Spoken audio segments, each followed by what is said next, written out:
Hey everybody, so in the last Minecraft video I did, which was a while ago, it was installing and playing Minecraft from Ubuntu server using Proxmox. Somebody put a comment in here about that they couldn't access Minecraft from outside of their home network, and they're 100% right. I didn't provide that information, but I'm going to provide that here um, to kind of help out, so you can play with your friends if you want, or set up your own server, whatever you need to do. But before I get into that, let me highlight a few things. Please understand that if you're going to do this, you're going to expose you're going to open your home network to the outside world a little bit. So just be careful with it. There's many reasons uh, why you shouldn't do this, but also there's reasons why you should. Why, if you would like to, it makes things easier. But just kind of know that off the top of your head. Now, now that we went over the kind of cybersecurity stuff, if you want to, when you set this up, your proxy is going to be 25, or your proxy port is going to be 25565. Why this is important is because you can change it. This is the default port number for Minecraft. Anytime you have a default port number for anything and you can change it, you absolutely 100% should, right? So I'm going to explain that in a second as well. But with the Minecraft server, this is what it should look like. Internal to you, this is what it should look like. This is your private your the default port, and then the IP address, the private IP address inside of your network if you're trying to access it from your network. The thing that changes is a couple things. You can go to what's my IP, click here, and then you can provide somebody with your IP address, right? If you want, and they can put that inside of the the server address with a colon and then whatever your port forwarded was, right? You can forward 25565 inside of your device if you want. I wouldn't recommend it.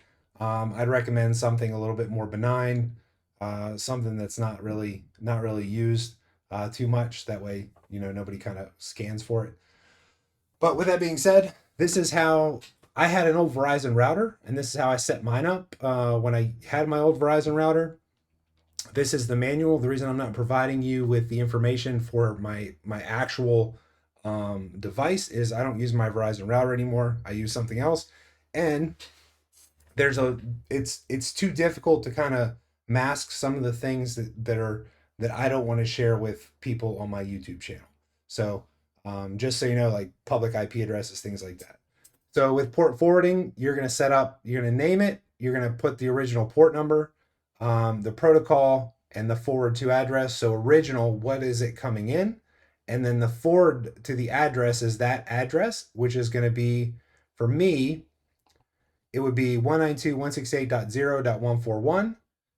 And then the forward to the port. So what port is it? And in this example, if you change it, it would be 25565.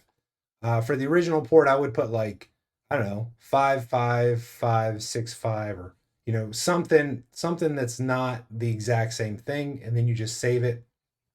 Obviously, if you have a different router, your configurations setup's going to be a little bit different, but you can do this on most devices, so I wouldn't have to worry about that.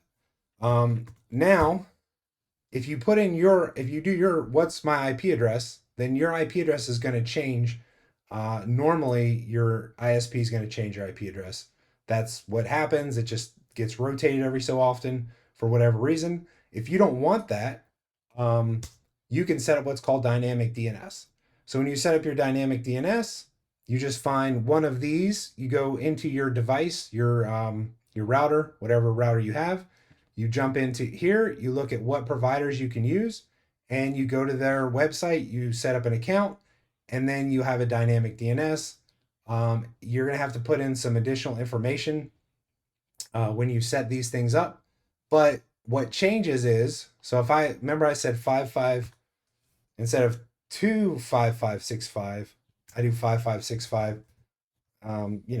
Do that if you want, but I would put in, whatever the uh, assigned URL dot org or .com, whatever that assigned URL is, not the exact, not assigned URL, but whatever you've been assigned for that URL in your DNS, dynamic DNS. So I know that's a lot, and there may be some questions that you have. If you have questions, please let me know. I'm making this video because somebody made a comment inside of my other video explaining that they wanted an extra feature, and I'm going to provide that extra feature. So again, if you have any questions, please let me know or put it in the comments, and I'll try to answer and respond and provide you with that information.